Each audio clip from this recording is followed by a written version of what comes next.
नमस्कार दोस्तों, हम हैं डिवाइन पाथ चैरिटेबल ट्रस्ट। हमारा मकसद है ज़रूरतमंद तक मदद पहुंचाना और हर चेहरे पर मुस्कान लाना। आपका छोटा सा योगदान किसी की जिंदगी में बड़ी उम्मीद जगा सकता है। आइए साथ मिलकर एक बेहतर कल बनाएं, क्योंकि बदलाव की शुरुआत हमसे ही होती है। इस रविवार हमारी संस्था के सदस्य एक सुंदर आश्रम पहुंचे। इस आश्रम का नाम है सत्यज्योतिका कन्या आश्रम, जो कटक के चौलियागंज में स्थित है। यहाँ 110 गरीब, जरूरतमंद और आदिवासी बालिकाएं रहती हैं। सभी लोग आश्रम पहुंच चुके हैं। एक टीम सभी सब्जियों की कटाई में व्यस्त है, वहीं दूसरी टीम ने खाना बनाने का काम शुरू कर दिया है और तीसरी टीम बच्चों के साथ खेलकूद में शामिल हो गई है। प्यारे दिल वाली इस आश्रम की बच्चियों ने अपनी भारतीय देसी खेल कबड्डी की कला दिखाकर यह साबित कर दिया कि हर बालिका शक्तिशाली और मजबूत है। यही है असली गर्ल पावर, साहस, आत्मविश्वास और सपनों को जीतने का जज्बा। ओडिशा की मिट्टी ने सिर्फ कला और संस्कृति ही नहीं, बल्कि खेल के मैदान में भी कई वीरांगनाएं पैदा की है। कबड्डी जो ताकत, सहनशक्ति और तेजी का खेल है, उसमें ओडिशा की बेटियों ने पूरे देश और दुनिया में राज्य का नाम रोशन किया है। सबसे पहले नाम आता है रश्मिता साहू का।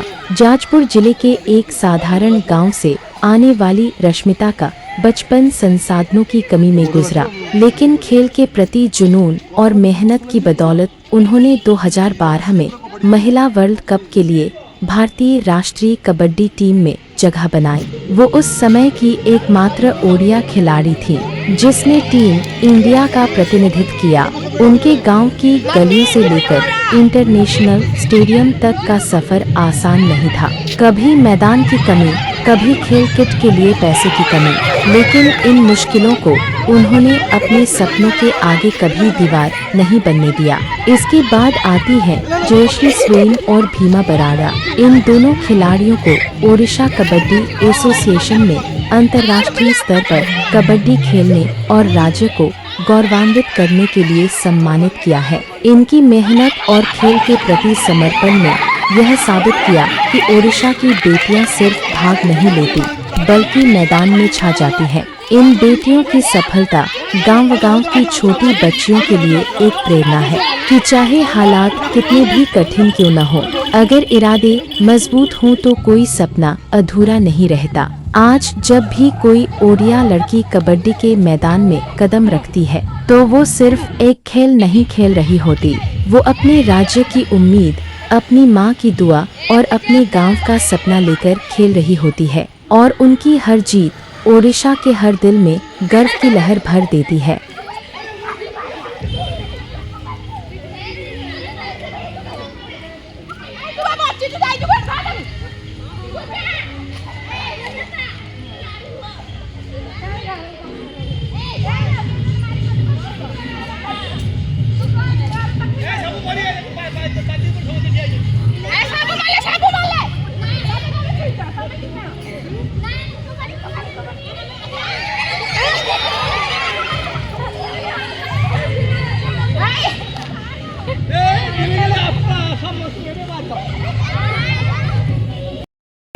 आज दोपहर के भोजन के लिए पकवान बन रहे हैं जीरा राइस, दाल फ्राई, चिकन आलू मसाला, मशरूम मसाला और पापड़।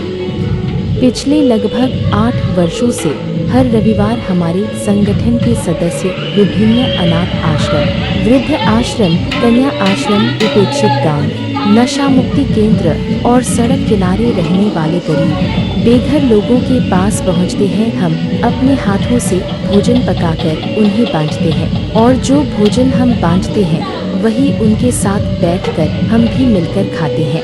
यह सिर्फ भोजन नहीं, बल्कि प्यार और अपनापन बांटने का एक माध्यम है। रोटियां जब बांटते हैं, दिलों में रोशनी जगाते हैं। थोड़ा सा देकर लाखों मुस्कान पाते हैं। तुम्हारा एक कदम किसी की जिंदगी बदल सकता है।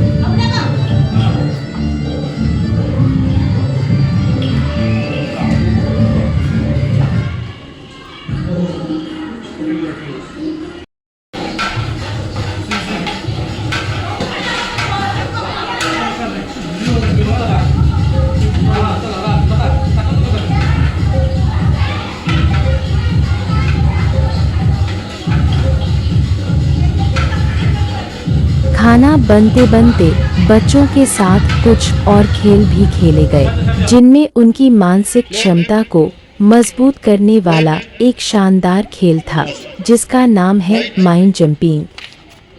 जल्दी जल्दी भाभी के उड़ी राइट बस very good pink colour red colour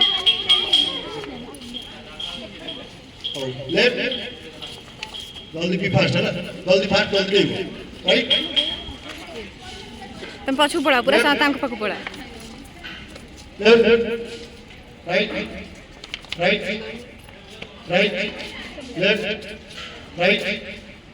left जे भूल करे बाहर जीव दया करी जे भूल करे बाहर जीव राइट जल्दी देबो जी रहिबो मु कहले पर डिस्कस हो ना ठीक अछि आउथरे रेड आगे लाइन छिड़ाबो हां बस तुम एक लाइन छिड़ाबो ओके लेफ्ट असो जो बात बड़ा अब आइए देखते हैं नन्ही नन्ही बच्चियों का ओडिया पारंपरिक खेल पूची। पूची ओडिशा की महिलाओं और लड़कियों का एक पारंपरिक खेल है, जिसमें जमीन पर बैठकर हाथ और पैरों की खास हरकतों से ताल बनाई जाती है। यह खेल न सिर्फ मनोरंजन देता है, बल्कि संतुलन, लय और शरीर की लचक को भी बढ़ाता है। त्योहारों, गर्मी की छुट्टियों और गांव की दोपहरियों में पूची खेलते हुए हंसी और खुशी का माहौल बन जाता है।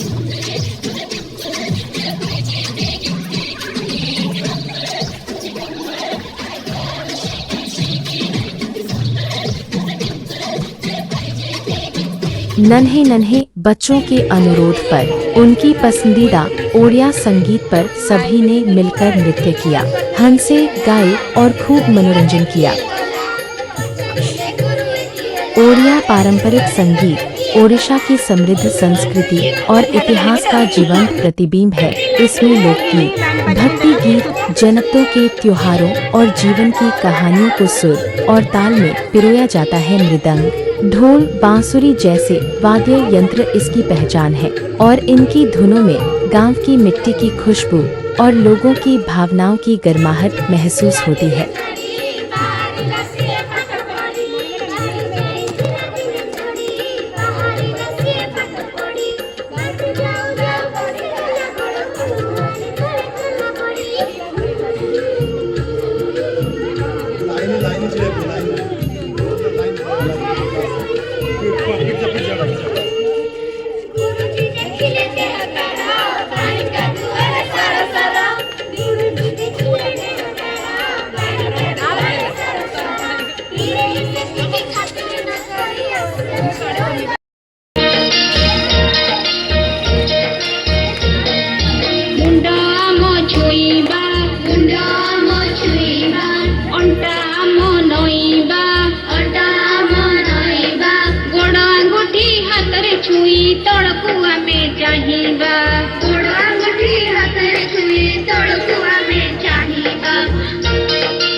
अब खाने का समय हो गया है। दोपहर के लगभग 2 बजे है और हमारा खाना पकाने का काम समय से पहले ही पूरा हो चुका है। नन्हे नन्हे बच्चे जो हमें लंबे समय बाद मिले हैं, खेलकूद नाच गाना बंद करने का नाम ही नहीं ले रहे थे। उनकी हंसी, उनकी चमकती आंखें मानो पूरे आश्रम का माहौल रोशनी से भर रही थी। काफी समझाने के बाद सबने नाच गाना रोककर हाथ मुंह अच्छे से धोए और अपनी अपनी थाली लेकर खाने के लिए बैठ गए। थालियों की खनक, बच्चों की खिलखिलाहट और भोजन की खुशबू, यह पल किसी त्योहार से कम नहीं था। हमारे संगठन डिवाइन पाथ चैरिटेबल ट्रस्ट के भाई और बहनें प्यार और अपनापन भरकर छोटे छोटे बर्तनों में सभी को भोजन परोसने लगे। हर परोस के साथ सिर्फ खाना ही नहीं बल्कि मोहब्बत और दुआएं भी दी जा रही थी। तो आइए अब हम सभी नन्हे मुन्नों को भोजन बांटते।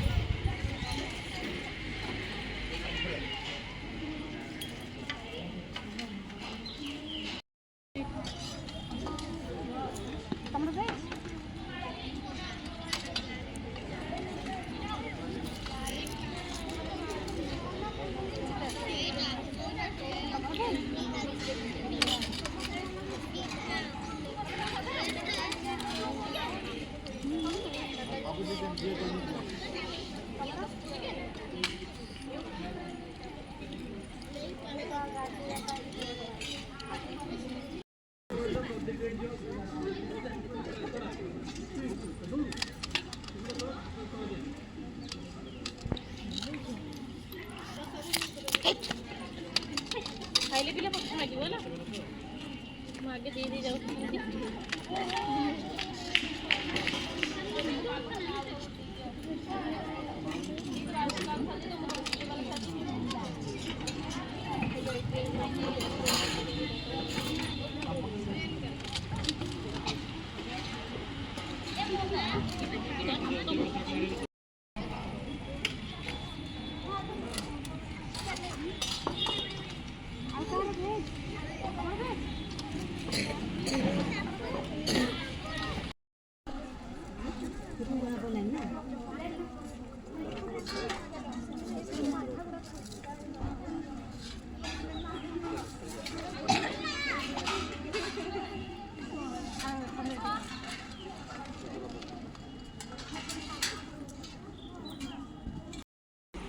तारांकन खाना वितरण का कार्यक्रम समाप्त हो चुका था। सभी के चेहरे पर लंबे समय बाद स्वादिष्ट भोजन पाने की वह मासूम खुशी झलक रही थी। बच्चे पेट भरने के बाद हमारे पास आकर मुस्कुरा रहे थे और हम भी उनके साथ बैठकर वही भोजन साझा कर रहे थे। भोजन के बाद जब विदा लेने का समय आया तो बच्चों की आंखों में आंसू थे। शायद एक दिन के लिए ही सही, पर उन्होंने हमें अपना परिवार मान लिया था।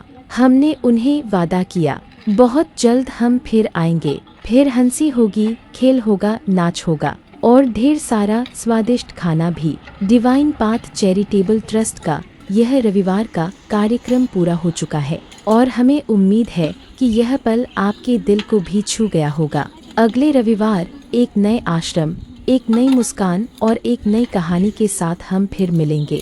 हम आपसे निवेदन करते हैं, अपनी व्यस्त दिनचर्या से थोड़ा समय निकालिए, अपने आसपास के किसी आश्रम जाइए, वहां रहने वाले बच्चों के साथ कुछ पल बिताइए, उन्हें आगे बढ़ने में मदद कीजिए।